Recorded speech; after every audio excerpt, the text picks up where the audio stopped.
Cool. So today I have Peter Hedström with me.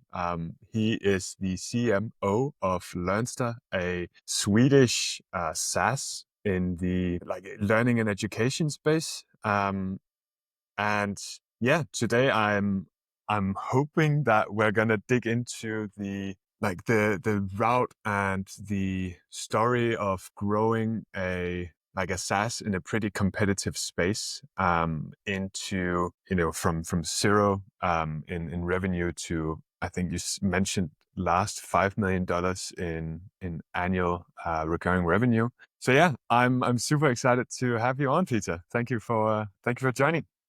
Thank you for having me. I'm super excited too. And thank you for the introduction. Yeah, that's true. We've just passed 5 million SEK, $1 million in ARR, so 50 million SEK. That is. So that, yeah, it's been a journey. So I'm looking forward to this conversation and to share some of my learnings and pitfalls from those years. Yeah, nice. Let's start with, for those that don't know Learnster, what do you do at Learnster? Yeah, that's a good question. I mean, I am the CMO of Learnster, and I've been the CMO of Learnster since we launched it back in 2018. I'm not one of the official founders, if you're going to get technical, but I've been with the company since before we launched it, and I've had this position as the CMO all along. So I have a lot of history from Learnster. So and it makes sense to explain a little bit what we're doing.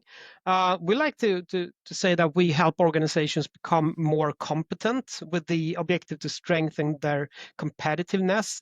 The way we do that is primarily through our learning technologies, our learning platform or learning management system, as it's also called, LMS. And this we have been developing now since 2018, so a little bit of over 8 years. How is that? Like my brain instantly goes to, AI and everything that's happening.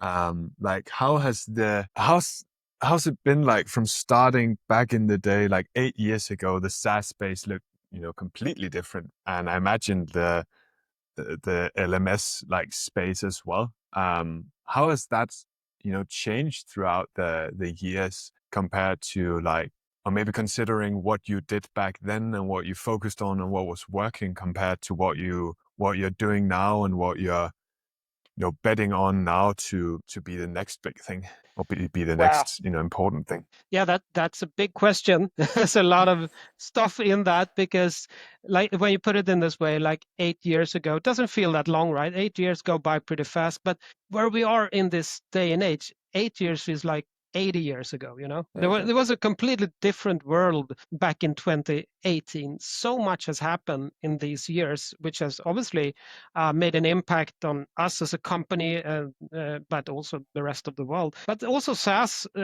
products in general. So let's just backtrack and see where were we in 2018 and what happened. Well, for starters, times were good. There was no recession. This was before recession, and we came from a period where there had been a good times for, I don't know, 10 years already. So that this was kind of something you were used to at this point. So it was easy to get investments. SaaS valuations were really high. So if you just had an idea, it was pretty simple actually to get funding. At least I'm not going to say that it was easy to make success, because that's never easy, but it was quite easy to get funding. So that's one thing for starters. But of course, whenever no matter what time it is, you always need to have a little bit of luck, I guess, with the timing of whatever you are building and putting on to the market. And I think in our case, that was timing was key. There was, like we talked about, or like you mentioned there must have been like a big development for this kind of product over these past years, and it has. The development has been huge. But when we entered the market with a learning platform dated 2018, we kind of we did that in a very good time, because there was a shortage for sure and a huge demand for just a user-friendly product. We had a few of the founders, two guys from the learning industry. They've been working with these products for years, and they had been uh, wondering for so long, how can these products be so ugly and so hard to use?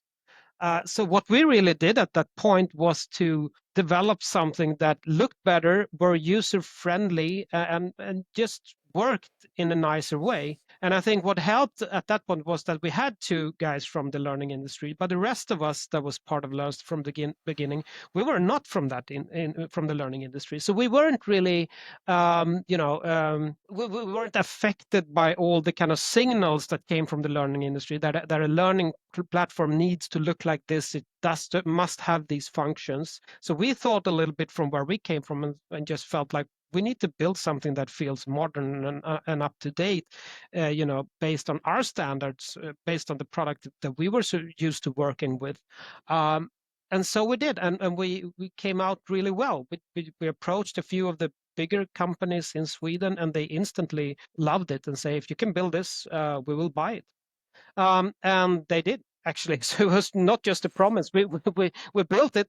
It wasn't. It sounds like it was that easy. It was, of course, not easy, because we sold the product to three bigger enterprises to begin with, which is always difficult in many ways. But so we struggled a lot the first years, I have to say, before we actually ended with a product that they were happy with. But the fact that they trusted us, that was kind of cool in hindsight that they did.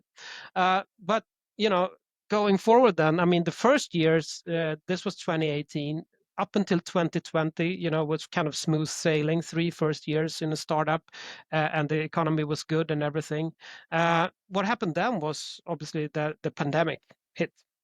And that was a tough thing when you ran a startup like we did, because you could no longer meet each other, which was, of course, tough, that you had to work remote and all of those things.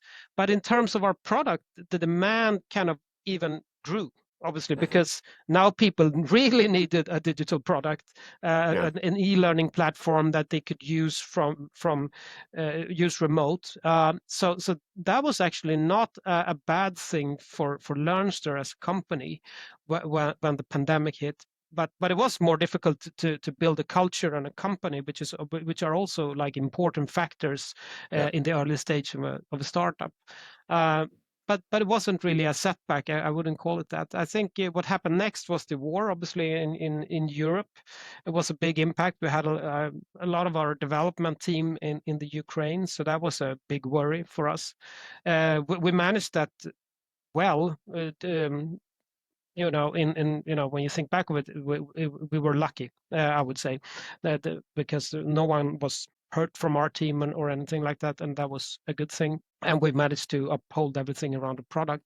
But it was, a pressing time, obviously, and it still is. But from many emotional perspectives, but we managed to handle it from the technical perspectives. It was then 2022 was when the recession hit. That was obviously hard for us as well, and for all SaaS companies, probably in around the globe. This is where it became difficult for real, for the first time, because now you had to go from growth to growth and profitability, which is not a nice brief to get, especially when you've been working with just growth for many Yeah. years. So So that was a that was tough one. actually quite a switch. Yeah, that You was a were, tough switch. That was a tough switch. And then we obviously entered the AI era, which also put new pressure on us as individuals and on our product, but also came with a lot of new possibilities.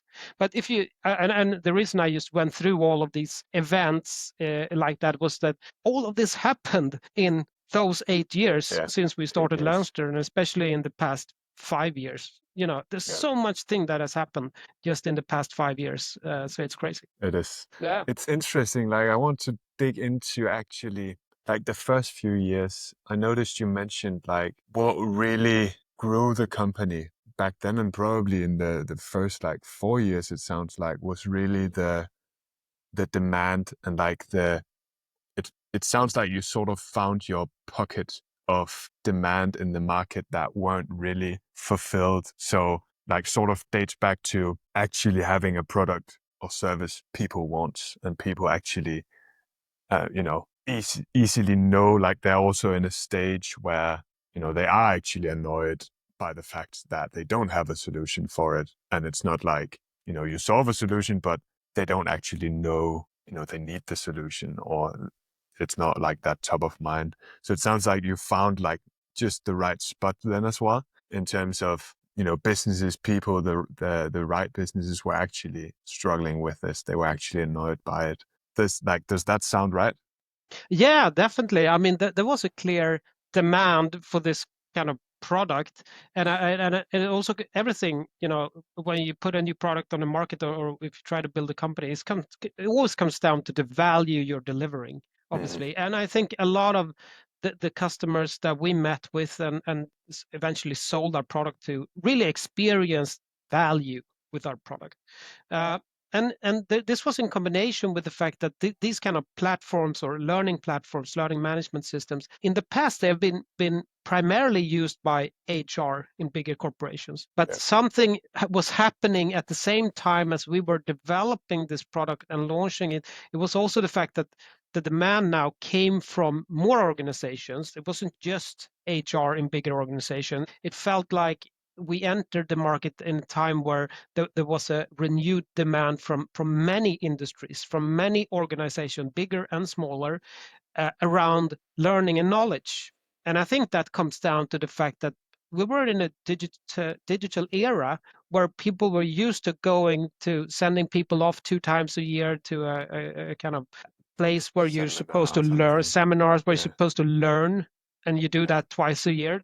And but people started to realize, or organizations started to realize, that this is not the way to do it anymore. You have to learn every day. You need a kind of technical support for handling that, and it's not just something that big organizations need. It's all organizations need this. So we got, not just, we didn't just have a good product that fitted, or that kind of out competed other products. The demand also came from more places. I think Yeah. that combination was really successful for us. How did those like first three big like corporations or clients, how did those come to, was that, from a referral type where you mentioned the founders had a lot of experience, they have some connections, or were you out door knocking, or how did you actually get those first few clients? Yeah. I think those dialogues actually initiated, all those three dialogues initiated before we started doing marketing. So that was pure knocking on doors, and our former CEO and one of the founders pretty much just demoed the product on a napkin. To be honest, to saying like, this is how we want this to work, and this is how we want this to look. And they just got mind blown and said, if you can build that, when we haven't seen this in this kind of product for 20 years or forever, and we've been using the same products for since the 1980s. These products have been so outdated for so long. So when someone comes in and just tell them that this is what we're going to build, it was quite easy to get them interested. That doesn't mean it was easy to build it, but it was easy to get them interested, because this was before AI. So you had, building products Yeah, weren't to that build it. easy. Yeah. Yeah. Yeah. So, but we had the startup mentality, and we said, yeah, we're going to do it. And we did, and they're happy, and they're still our two of those three are still our customers today. So What that's about like from them going from those, did you continue down that route of like going after big organizations, when you then started to, realize, okay, maybe we actually need to do some marketing as well, or something more structured to actually get these clients in? How did that look?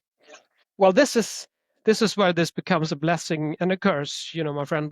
When you get demand from everywhere, because then it's hard to really start sitting down and carve out and start thinking about, who should we be serving, Hmm. which is our product really best for. Because when demand comes from all industries and all company sizes, that is hard to say no, especially when you're a growing startup, and sales start, coming back to you and say, hey, we got this customer now or this company in dialogue, and they are willing to buy it. We can just do this or just do that. And when I think back of those days, I was still wondering whether we should have said no or to some of those customers, or maybe it was just a good thing because that we did take them on, because I don't know where this kind of Yeah. where, if there's a limit somewhere where Yeah. you should start becoming more, you know, picky with your Yeah. customers. But in the beginning, you can't be too picky either, because then you might end up with too little customers, and then you run out of business, if you know what I mean. It's It's a really very tough. difficult, yeah, it's Yeah, a it is. difficult It's balance. very tough. I think Yeah, most startups actually go through that phase where it's like you start with a great idea, you like, then you go out there into the market, and then you know, oftentimes it's not just people saying that idea is exactly what I want. I want like nothing changed. This is exactly what I want. Like then you've really done your due diligence. yeah, I think most of the time, it's, oh, could we just add this or could we change this? Or then it's actually someone else, like you said, that actually suddenly shows interest for it. And the decision of, because it's also dangerous, because is it eventually, if you just say yes to everything, you end up with a product that sort of, oftentimes you end up with a product that serves everyone, yeah, but no one really well.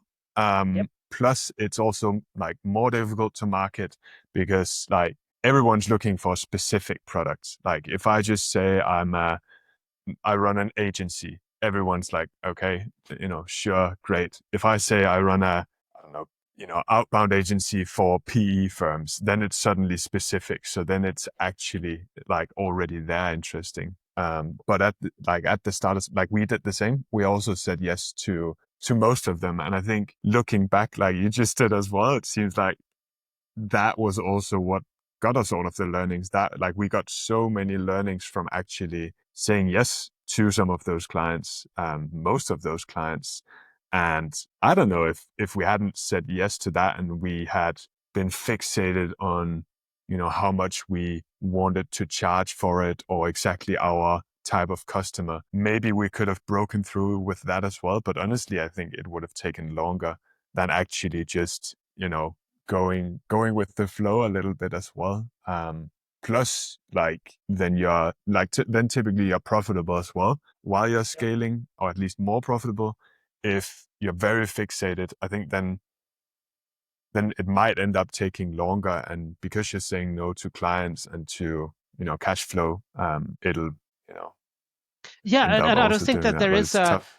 it's probably not a perfect answer for this that you can really Yeah, rely on beforehand. You can look back at what you did, and then you can play with the thought that if we'd done differently, would we have ended up elsewhere? Probably, but you will never yeah, know. So you'll never so know. you should dwell too much on that, I think. I mean, someone once told me that the what is called the windshield is bigger than the rear view mirror. It's better to look ahead. The fact that whatever we did took us here, so what can we do tomorrow? That's more important than thinking about should we have done things differently in the Yeah, past, I believe. But I think you were on to something really uh, interesting, which I also think about a lot. It's this idea that you could easily end up being 80% for everyone, but not 100% for anyone, really. hmm, And a good friend once told me that there are gorillas, chimpanzees, and breadcrumbs in the market. You don't want to end up breadcrumbs. And in this metaphor, the gorillas are the market leaders. So you could yeah, either go for a market leader position, or you could become a chimpanzee and you become a niche player. And that was a little bit what you're talking about. But if you're not anything of that, then you end up being one of those vendors being 80% for everyone but not 100% for anyone. And I think it's not always like it's black or white. It's not like you're either that or that. You're a little bit in between. But when you're feeling like you're starting to become 80% for everyone, then I think you should really sit down and think about, should we be now, based on where we are today, should we try to aim for the market leader position, or should we go for the kind of niche player position? yeah. Yeah, it is really interesting. Like I was just thinking now as well, like, because there's really examples of both. There's examples of businesses where you feel like they had this really clear idea and they just stuck to it. Yep. And those, I feel like there's examples of, like, I don't know, Apple sort of comes to mind. But then I thought as well, like I think they actually started Apple as like, we want to create products for people similar to us, which was like, technical people, like create a really nice product. But then it's like it also evolved. They, Yeah. saw, oh, that's actually demand, and then it evolved. But I think I read like the Steve Jobs biography like a few years ago, and a big takeaway for me as well was like how he had these like core values, like this cannot change, this is the idea. And for him, I think it was like it has to just be really easy to use or something like that, right? Mm. Yeah. Where I think as long as you have those and you really stick to those like really key values, and that's probably actually the learning, then all the other things like exactly who you serve or exactly like what it looks like will evolve. And there you should probably also listen a lot to the market. But also have to have these things where it's like, it's clear, this is the idea, this is what we really believe in. Um, but yeah, it's very I think you're interesting. right. But no, I totally agree. I think that's the way to do it as well. You have to stick to something. If there's something we have stuck to, I think it's that it begins with people. We're still the kind of product or services that we're developing. It's still meant to help people in a way. So we try to ke- always keep that in mind so that we can help people become more successful. It can be the HR manager, it can be managers in general, but it should obviously also be the kind of staff and employees using these tools. So we've tried to stick with that core idea throughout the journey. And then it's easy today to think about that everything is technology and automation, but it's comes down to people. Yeah, yeah. It Yeah. comes down to how much value you actually bring Yeah. to the people you're trying to serve. 100%. What does how has it then evolved in terms of marketing and sales? Like what does your setup look like today, and what are you betting on in terms of winning new customers the next, I don't know, 2 to 3 years? Yeah, I think that has changed a lot too. Also, a startup journey is, to me, it's a lot about phases. So, which phase are we doing right now, and what's required to kind of beat this phase and come out on the other side of this phase? And I think in the beginning we were trying to find out who we were, and then you're all over the place a little bit the first 2 or 3 years, which is probably natural. You have an idea of what you're doing, but you don't really know the landscape and the competition and the Yeah, category that well. So you have to just try everything.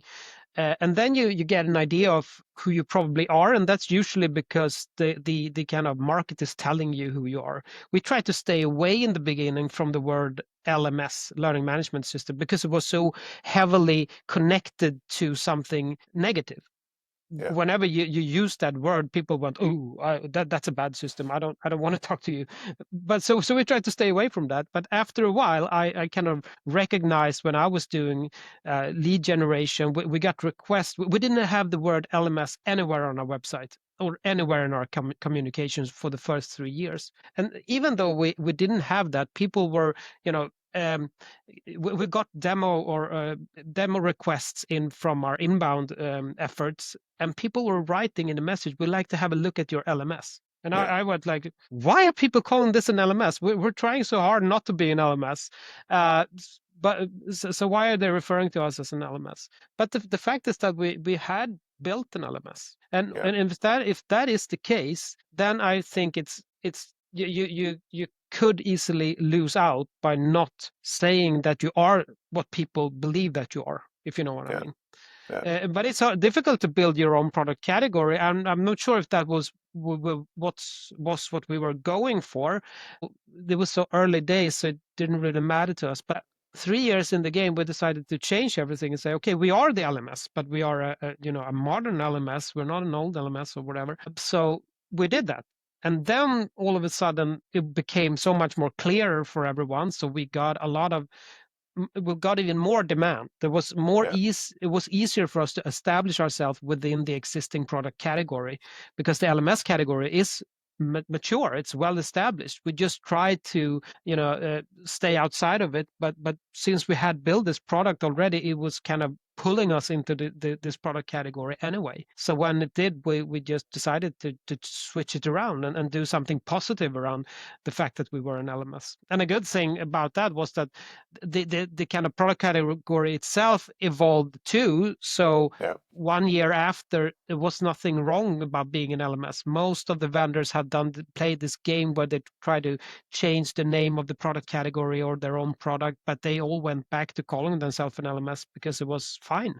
But that was a interesting time to and an interesting learning, I believe, from a communication perspective, that there are both pros and cons about being Yeah. in a product category, for sure. Yeah. It's like you want to oftentimes you don't want to be compared directly to everyone else because you feel like you're different. But that can also be super hard for people to actually understand, like your clients to actually understand, what are you then? Like then you suddenly have to define something completely new.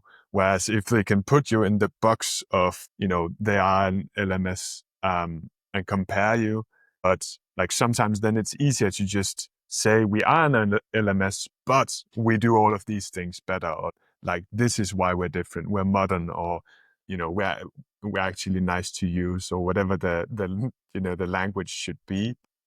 Yeah, trying to define something completely new is sometimes it works and sometimes it's like the best, but I think a lot of the time it's also you have to like listen to the terms and like the language that your buyers actually use to describe both their problems and the solutions that they're looking for, because then it's also easier like for them to understand when you actually reach out to them or you have them on a demo for them to actually understand. And that's a pretty important thing, because if they don't understand what you do, then how are they gonna be interested in it No, and no, for sure. eventually buy it?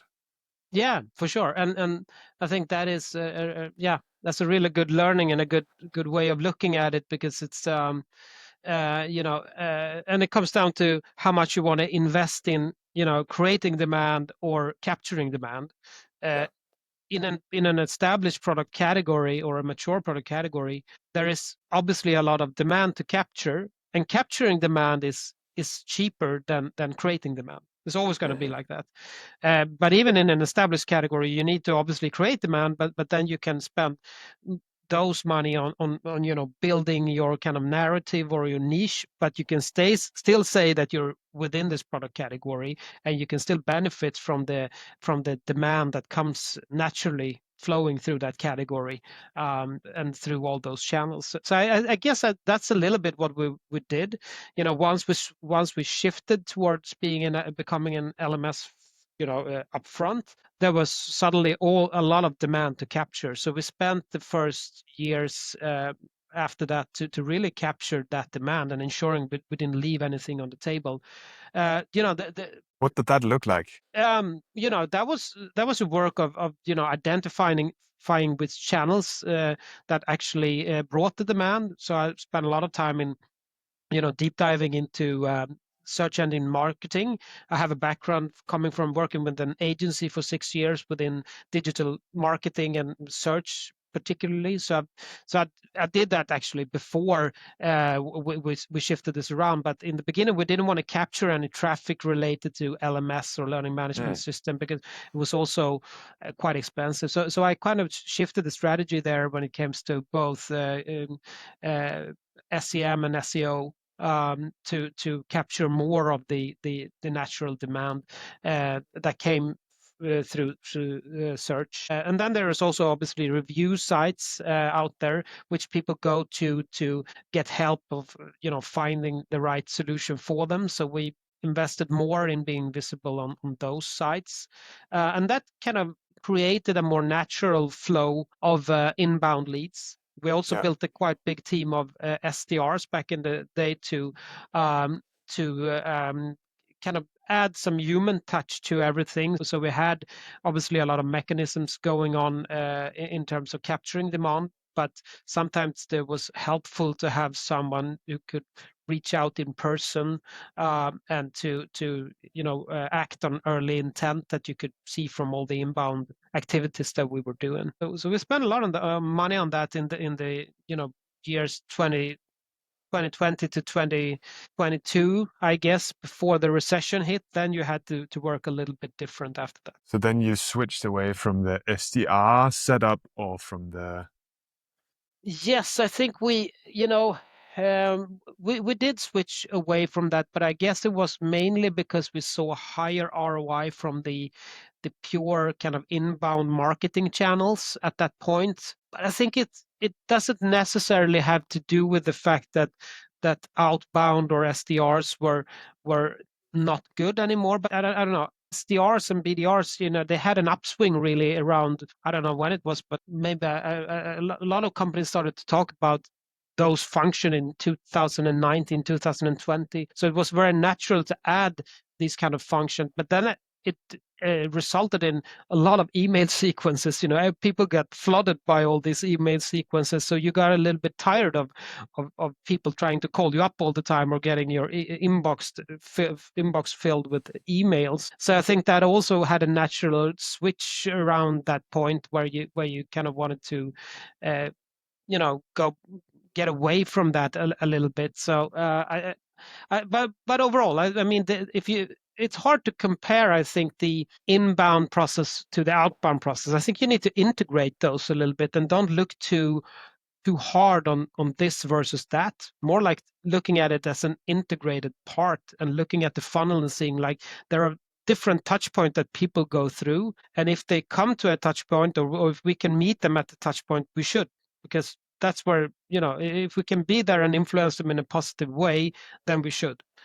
And I think that's the kind of idea I've always stuck to try to identify how are people moving through the funnel, and how can we intersect with them at various touch points to make sure they stay in our funnel and on our path. What does your funnel look like today then? Yeah, but well, now I think a lot of things changed also with the recession and the fact that you didn't have unlimited funds anymore. Back in the days before that, we spent a lot on marketing, and the good thing with that is that you could cover more of the funnel if you have more marketing budget. But as you know, there will be an exponential cost increase, in terms of ROI.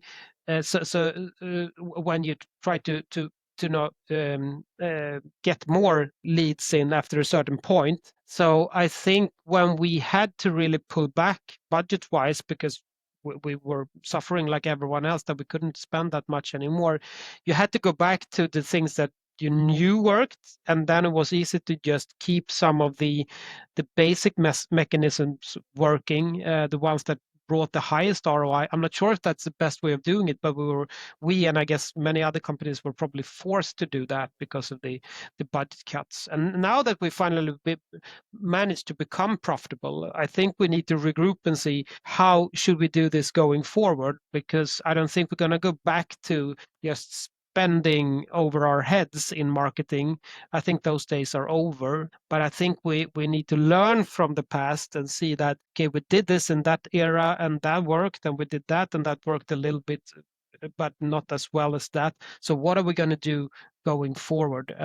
This is something we're working on right now, I would say, but we're at a good point since we now become profitable. So we managed to get to this point, and we have all this history and learnings to learn from. So is the setup now, is it a bit on pause right now to actually, like, have you sort of pulled back to actually sit down and lay out the strategy? Like, what is it gonna look like in the future? Or is it still like, what's the channel that's working right now? What's the channel that when you look back, or when you looked at the numbers, this is where it has the highest ROI? Is that still search engine, like SEO and SEM?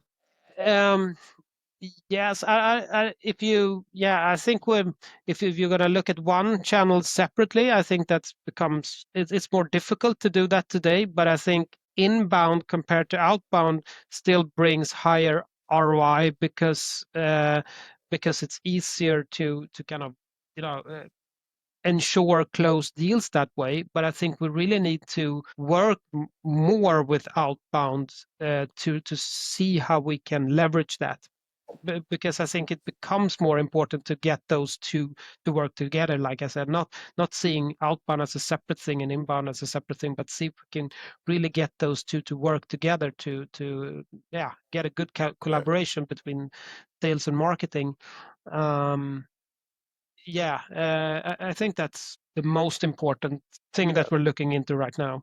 I think you're right to do that as well. From like everything that we're seeing on both on everything that we're doing, for ourselves, but of course also for like when I try to look across our clients, which are the clients that are most successful. Like we do a pretty niche thing with, helping with the outbound setup, but the ones that actually see the most success are the ones that already have some sort of inbound setup as well.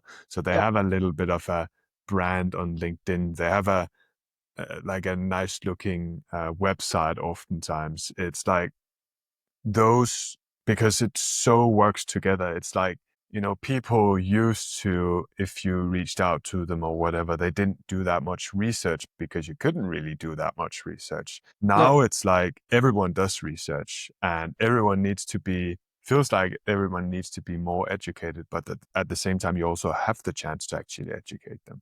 You have the chance to actually like record a short video introduction before they come on the call so they're more educated, or you have the chance to connect with them on LinkedIn as well so that they see all of your educational posts and all of these things. And the more you do that, like in general, when I look at the space and the B2B space in general, it seems like that's also the brands that really do well. It's like when you take that educational approach as well on the inbound side, because then outbound almost also becomes like demand capture, or like it can work together so you can actually use it for that as well. So I think that's a pretty interesting way that it's going right now as well. Yeah, I agree, and also I think that we need to have separate strategies, perhaps for you know for different markets a little bit, because I can see that we quite early on established ourselves as one of the market leaders. I'm not saying that we are the market leader in Sweden within this product category, but we're one of them, because there are a few vendors that have been around for some time, and I think we can count ourselves as one of them. But it's a fairly small market. But when you go outside of Sweden, then it's a completely different game, because there's so many more vendors out there, and we don't have the advantage of being a local vendor. And since we're selling a product to HR, which is quite you often they're quite small. They're not that many in each organization, so they're you often in need of as a vendor that can provide a tight dialogue, and it probably helps that we are Swedish and we serve Swedish Swedish companies, customers, yeah. yeah, customers. So when you go abroad, we need to think differently. I think this is where we really need to think about how can we become a niche player and find a track into new markets that is much more narrow and not going for the broad full spectrum market leader approach. And then once you've identified that, and once you've identified your ICP or whatever you want to call it, then you need to target your messaging and find your channels for that. And that will probably look very different from what we're doing in Sweden. And maybe we will do the reverse engineering then to see that, okay, this works for us to get into new markets. Maybe we should see if we should also tighten our scope a little bit on our home market, because it's better to be 100% for everyone than 80% for most of them. Peter, But it was a good question. if anyone wanted to follow along or get in touch, what would be the best place to do so? Well, they should obviously follow us on LinkedIn. We have a LinkedIn company page where we release regularly stuff. Otherwise, you can go to our website, learnster.com, if you're international, or learnster.se if you're from Sweden, where you can find contact information or schedule an intro of our systems or anything, but we're quite open to getting in touch. So don't be a stranger. Peter, thanks thanks a lot again for coming on. I really enjoyed the conversation. Thank you, Frederick. Likewise, it was great being here. Thank you for having me.